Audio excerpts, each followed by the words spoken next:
Many thanks for staying tuned. It's still the conversation here on Lagos Television. Another program this morning, we'll be taking a look at special education and parental involvement. But I guess a lot of people also do not know what special education is all about. And this morning, we'd like to take a look at what exactly special education is, who are those that really need special education, and how can parents be totally involved in helping the children who need special education, because again, parents are the first caregivers, whether we believe it or not. Sometimes it is not about the teachers, but again, what are the parents themselves up to? We have a guest in the studio this morning. She's a special needs coordinator and an inclusive advocate. We're glad to have Esther Olubukola Emmanuel join us in the studio this morning. Thank you for being here, Esther. Thank you. Good morning. Good morning. Good morning. Right. So when we say special education, can you break it down? What exactly is special education, and who are those in need of special education? Okay, internationally, there are 4 categories of special education. We have the physically challenged, people who are physically impaired, Okay. probably blind or hearing impairment, something that has to do with the limbs, the working and all. That's one category. Then we have the social, behavioral category. Those ones have probably you would see some Maybe behavioral, autism, yes, cerebral autistic, palsy? yes. Now, Okay. cerebral palsy could actually be in the physical, Okay. because you would see the manifestation, outcome, yes, right. physically. ADHD, that's attention deficit hyperactivity disorder. That's on the behavioral, where a child or a person won't be able to stay calm or focus properly. That is not physical, Okay. but it also has to do with, is a challenge. It's a need, it's an additional need that could, interfere with learning, social interaction and all, Okay. And then we have sensory categories. Also, autism, belongs, also yes, belong to that category. We have Tourette syndrome. Also, sometimes they have to do with, there's this uncontrollable hiccuping. Okay. Sometimes you're breathing, you're talking, you can control it. But for them, it doesn't come naturally. Right. So that's another category. And then we also have the learning disabilities. Those ones we have dyslexia, dyscalculia, dyspraxia. Those ones have learning differences where they learn differently the way we learn. Right. But it's really not a challenge in a way. But I think we'll get into get that. there. Right. Okay, so you mentioned So looking at what you have highlighted so far, and Right. of course linking it up with the Nigerian education system, do you think we're really catering for those people, looking at the category of those that you have mentioned now, Yes. at our education system, Yes. primary, secondary, tertiary? Yes. Well, I don't think we're there yet. Are we making efforts? Well, I think the private sectors are beginning to make effort, but I think our government needs to come up to speed as well, because there are more intervention and more awareness now in the private sector. When I mean private sector, I mean schools, private schools and all. But for our public schools, we haven't seen some level of I don't think there is anything going on yet. Any visible? It could actually be going on. Yes, right. it could, but it's not Because visible. I know we have inclusive schools Yes, that are government-owned schools that Yes. I am aware of. Yes, So like you yes, said, yes. it could be happening, Yes. but maybe not as visible Not as we visible. would have thought that it should be. So there needs to be attention. Yes, yes. But now let's look at it this way. If we have these children, and we do have them, Yes, we do. you are a special needs coordinator. Is there a gap in the number of special needs coordinator or special need teachers as Yes, well? and Because if professionals. we do not have professionals who will also identify and tutor these children in those fields or those Yes, areas, yes. isn't that also a problem that we need to first hurdle we need to break before Exactly. again we start making efforts Exactly. at wanting to cater to these children? Yes, I think that is one of the main challenges of the intervention children with special need get. We don't have enough professionals in the field. It's actually it's an uphill task to teach a child. How much more a child with additional needs. So Right. it's not something people want to really go into, you know, so we don't have enough hands. But I know that for any teacher, in the teacher training academy, there is a curriculum for special needs, but it's not delved deeply into. So even most teachers cannot really handle what they are being taught in school. It's not enough to handle a special need child in the school. So there is need for more trainings, because this special need is on the rise now, especially the behavioral autism is really on the rise. Learning difficulties is on the rise. I wouldn't really know what's going on, but the percentage right now is, before it used to be 10 in one child, but right now statistic is showing that is 1 in 5. For every 5 children, there will be one. Yes, so it's an increase now, but we don't have enough professional to take up those kids to teach them even in the classroom. Okay, but are we making efforts in recruiting more people or training them? And of course, are people showing interest the way we are showing interest as well? Yes. I think right now, yes, people are really showing interest, and really that's what we're doing to just raise that awareness. And a lot of people are coming up, you know, getting trained and going abroad, and even having some trainings done in abroad. school. So they're also Japan. Yes. Medical doctors. Trust me, we have more of these professional courses full-time abroad than here. I think it's only some universities in Nigeria that you know offer special need education full-time. So what is making it attractive for them over there that we don't have here? So I think over there they have really maybe developed system to work with these children, even in a mainstream school.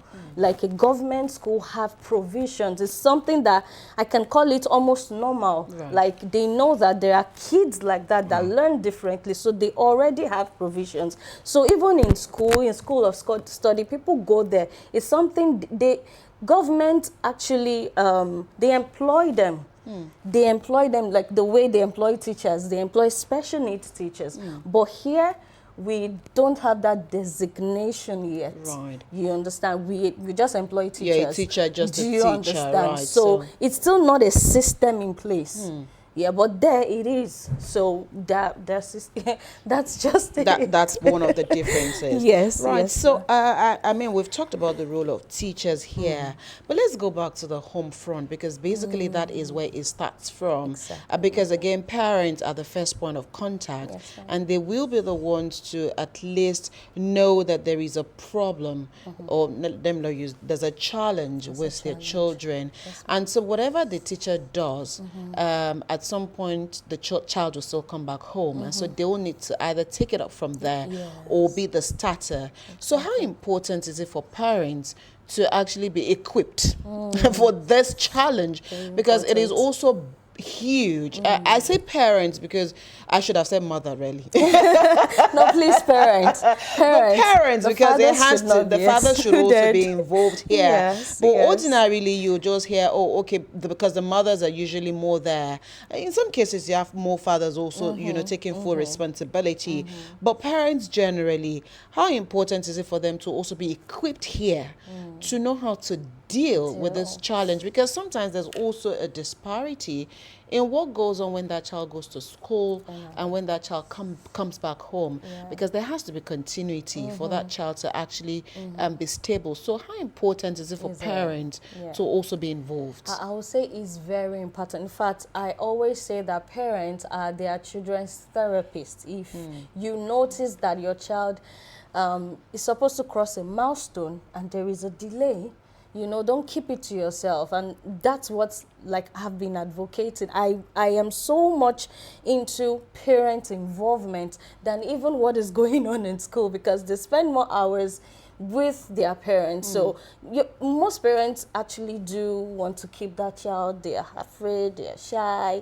But I think right now with awareness, most parents are now coming out that, oh, my child has this challenge, or what do I do? And how do I go about it? So I think we are creating that awareness now on what parents need to do, how they need to speak up, what intervention do they need to go for, what therapy do they need to do, is there any medical intervention, is there any nutritional intervention? All of those things are what we're advocating on, not only inclusion in school, but how parents also can, reinforce what is being done in school, so that it would help those, those kids to, come up to their full potentials. Yeah. Okay, are those therapies, are they cheap? Are they available? And of course, beyond these therapies now, the attitude of the society towards these children can also create some psychological problem for the parents, and which is what will make them hide these children and of course be afraid to bring them out. So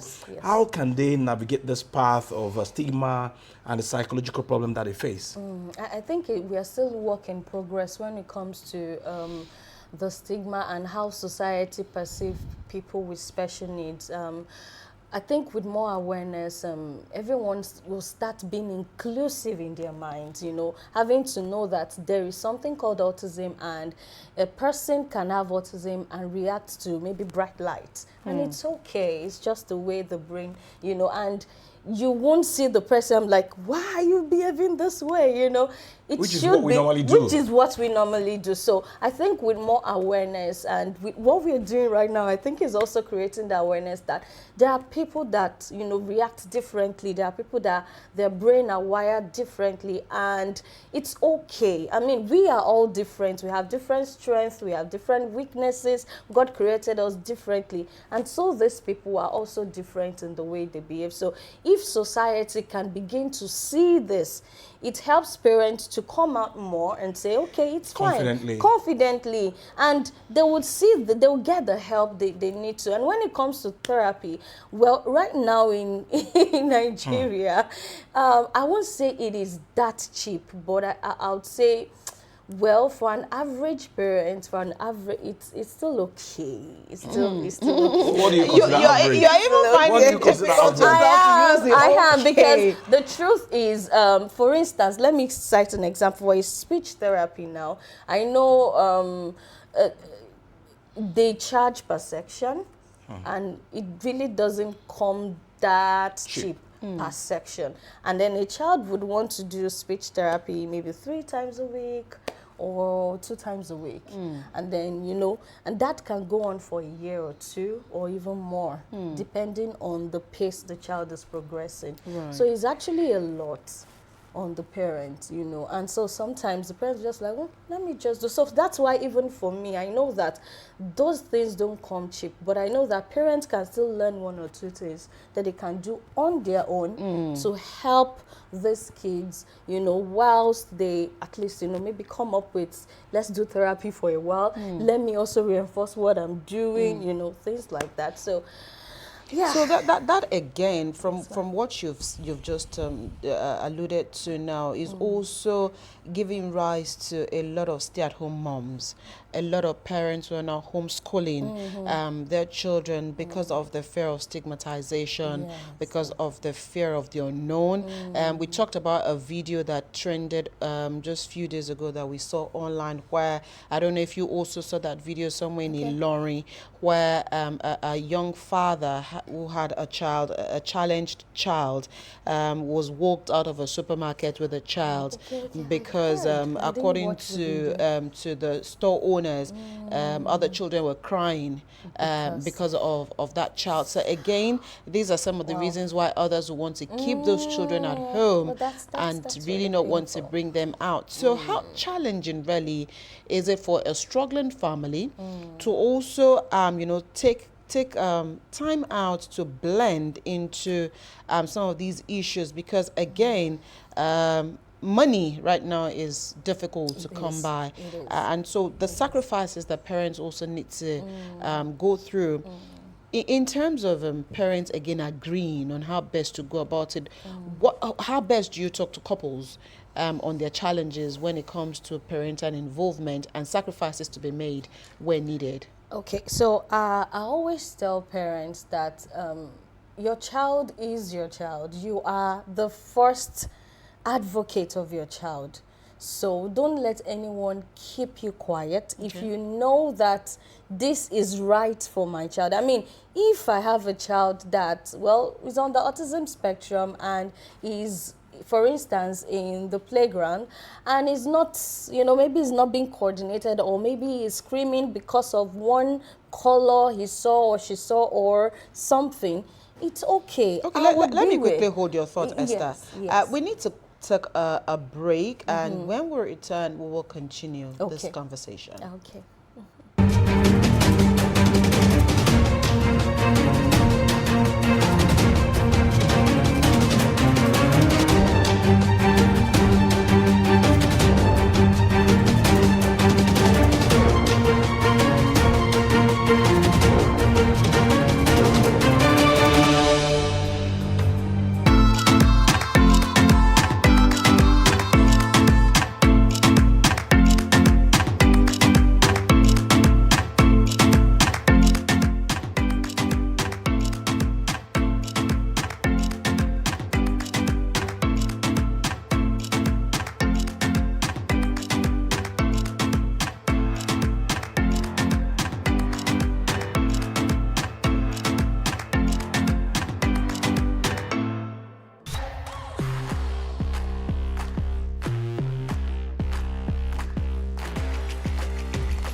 Sincere apologies for that technical hitch. We will now go back to that conversation.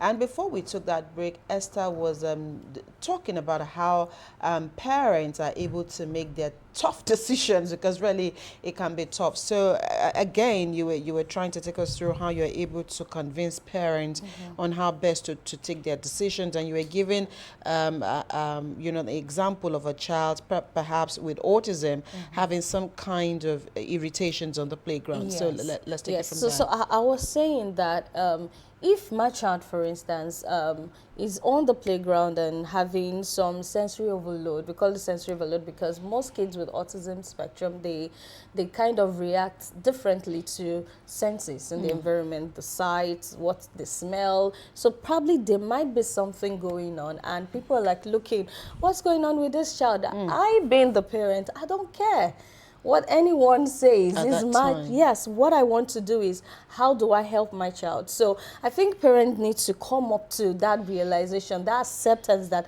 this is my child, this is the reality. I am my child's advocate. Okay, so I need to be there. I know someone that right now is a grown adult, but he is on the autism spectrum. He was diagnosed with ADHD and autism, but he told me how his dad was always there.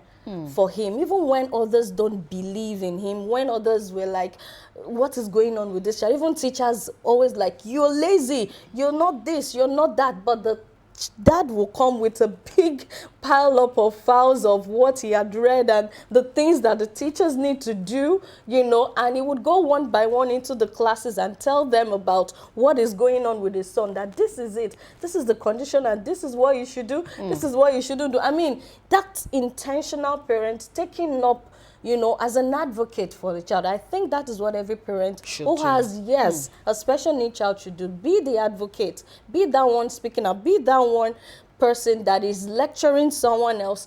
That ignorant people that had to chase, you know, that man from the... You should go back and lecture them that this is not the right thing to do. This is a condition. I mean, it's just a show of ignorance, I must say. So, so I think parents need to come out confidently. Yes, yes. But how many of such fathers or mothers do we have that will come out confidently and defend their child or children because of the stigma that they face out there? Exactly. You just told us now that we have shortage of speech therapists in the country. So what are we doing to have more? And some of these schools that we have, are there many there? Then what kind of incentive or subsidy can government give to also ensure that we have enough in the country? Well, I think right now it's something the Ministry of Education should look into, because just like I said before, special need is on the rise now. And I know they are really more focused on the physically challenged. But trust me, the other aspect of special need is even more on the rise. Children are having speech delays. They are not talking at the time. Some of them are not working. Some of them have, I mean, different issues. So I think it's something the government should now look into. How do we empower more, maybe organize trainings, send some people on trainings, or maybe even start teaching school teachers on how to deal with kids with special need in the school. A child that has dyslexia will definitely have, you know, issues with reading words. While others are reading, this child might not be able to read at the same age other children are. But that doesn't mean the child is lazy or dumb. No. The child... Or evil. Or even, no. The child just learns differently. Most people with dyslexia are right-brained people. We have two hemispheres of our brain, the right and the left. We learn the way we learn with our left hemisphere, where we can just see words and pick it. They learn in pictures. They don't learn in words. So when, I mean, the normal way we are being taught in school, we just write on the board, read. For them, it's hard for them to process words and remember. So we have to teach them differently. So there are different ways. There are other ways to teach people with dyslexia, but that accommodation needs to be there in the classroom. So, but most teachers don't know how to. You can't even identify the problem. Do you understand? So we need trainings. Even in the public school, we need, you know, probably government to look into training our teachers, especially the grassroots teachers, the early years. You know, that's where we always say early intervention is key. If you can, you know, point maybe a learning difficulty at a younger age, the intervention is faster, is quicker. You understand? So I think that's what parents need to do. So what role does cultural biases play when it comes to issues around this? And also we have comparison. Parents also compare their children. And sometimes I have a set of twins, and I take my time to look at their personalities, and I try as much as possible not to treat them the same way, because I've realized that they are different people. And so again, how much damage do we parents also do to our children with issues around comparison and how we also speak to them? Your brother is doing this, your sister is doing this, you are not doing this. Meanwhile, you need to also realize that they don't have the same learning capacity. So what are some of the things that, you know, we parents also need to take cognizance of when dealing with our children? So two questions in one now. Cultural biases and parents comparing. Okay, I think I'll start from the later. Okay. When it comes to comparing, right, that's where acceptance and understanding comes in. You need to understand your child. And you need to accept them for who they are. Right. You need to see their strengths. You need to see their weakness. Even a child that is not having any additional needs, they're quite different. Neurotypical kids are quite different from me. My two sons are quite different personality, and they came from the same bowl. So it's the same too with if a child has a special need, and you know, you don't have to compare. You just need to understand. First of all, accept it that okay, this is a reality. This child is supposed to talk from maybe age 1 plus 2, 3, but yet at age 3, is still mumbling. What do I do? Accept it. It's a reality. So we need to accept it. Then take that child from where they are. It's also important to also talk to, you know, their siblings and say, oh, your brother is having these challenges. We can work together to help him or to help her, you know, to come up to speed. But I think parents need to understand and accept the challenge. Yes. Right. So by understanding and accepting, you are open. You have an open mind to what next, what should be done, how do I help Also this seek child? help. Yes. Okay, yes. and then the other one, cultural biases. Yes. Wow, that's also one of the barriers of inclusion. That's one of the barriers of intervention to special need, because trust me, I have been in the north for a while. It's even hard to, because most people just feel this is normal. A child will outgrow it. You know, no. Your father have this one, and that's why you also have it. You know, you They see think that it's like, hereditary. yes, the thing, your great-grandfather, they used to do this, so I can see it in you. And then when you tell them, no, intervene early, they're like, no, leave the child. It will child grow. will be fine. By the time I beat, everything will remove. You know, so many things you hear, and I know it's because of our cultural background. Of course, being in Nigeria, as a Nigerian parent, we take discipline, especially corporal discipline. You know, it's something we always do. And then so that has interfered into the intervention the child is supposed to get, you know, but then we feel like we can just sit back and allow the child to go. Then I also think that sometimes we allow our religious beliefs to interfere into what we need to do, the intervention we need to seek. We just feel like when we go to a prayer, I believe in God, yes, but of course, God has empowered us with wisdom to know what to do. So you don't have to take a child with autism and have them do deliverance on the child over and over and over and over again, and you just feel like that is all you need to do, and not, you know, it's just like faith without action. You know, so it's like that. You just feel like prayer will chase the demon out of you. It's the demon that is causing you to not read very well in school. You know, so all of those things are barriers to, you know, what parents do or accept that makes these children not have the right intervention they should have. Okay, let me ride on your answer now, which is the religious aspect of it. I mentioned devil the other time. When you see them, and village people. And people will say all sort of uncomplimentary comments. Why are you like this? Are you from this part of the world? Did your forefathers offended anybody? And by doing that, you are demoralizing the child and the parents, and of course labeling them. Exactly. So child labeling now is another problem. How do we tackle that? And even some of their mates in schools, they isolate them. Even bullying. Yes. That I've met with a lot of parents that tells me that they'll rather keep their kids at home, because I have a child that cannot express him or herself if anything happens. Maybe if someone is bullying the child, or someone is molesting, or whatever thing, my child cannot come to me and tell me because of this need. So I'd rather want to safeguard my child at home. Let me know that where my eyes can, you know. So that is also something the society needs to, we need to really work on, where that tagging, that labeling, it's something we need to just eradicate in our society. I really don't know how to go. I guess probably this awareness needs to just keep going on and on. I mean, we don't have to keep quiet at this point.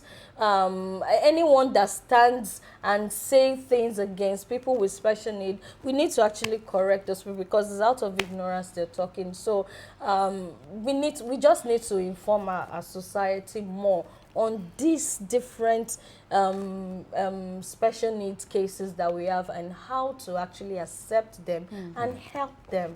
I read about a rave, I don't know, like a club rave for deaf people.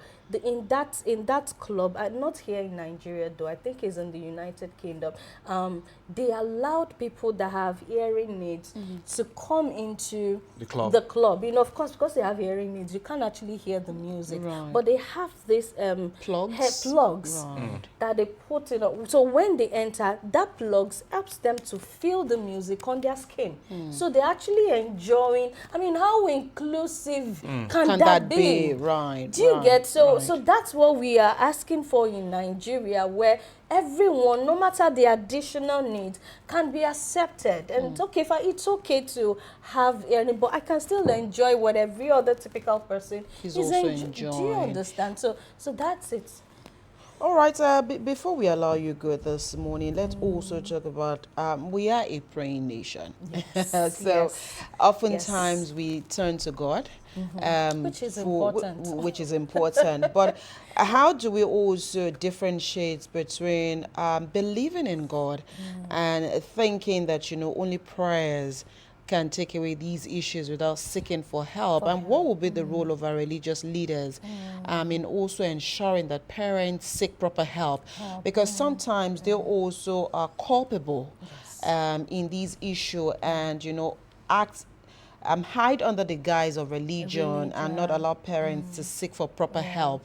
So what role would, the religious houses and leaders also play here in ensuring that, as much as we believe that, God can do his miracle, there's also the need to seek proper help? Okay, so thank you for that question, because one of the things we do is to go around schools and around churches, mosques, and I see right now most churches are now, even like in their children departments, in the Sunday school, they have an intervention room, because they know that gathering all those children, they would have some of them that, and they are now equipping, their children teachers to be able to also work with children with special need. I know I've gone to a few churches where I see them having intervention room for kids with special need, which is really awesome. So in as much as they are in a religious environment, they also know that there is something that needs to be done, for them. So I feel like, yes, I believe in God, and I know that a lot of us do, and we pray. Anything cannot happen without God, really. I believe so much, but there is something we call faith and action. Even if you trust God that, yes, this issue with my child, God is going to take it away, you also need to seek help. It's just like saying, my child, I want you to learn 1, 2, 3. So you start praying for the child to learn 1, 2, 3, and you do not take the child to school. I mean, it's just the same like that. We can say, why are you praying for the child to learn 1, 2, 3, when you can actually take the child to school to learn the 1, 2, 3, and then you pray to God that God should give your child wisdom or something. So it's just the same way that you seek for help is not saying God is not able. It means that you are actually, following God's steps in allowing the child to, get to his or her full potential by seeking for help. So I think our religious leaders too need to be open up to creating that awareness for parents in churches, in mosques, wherever, that this is a need, and you can seek for help. It's not a bad thing to do that. Yeah.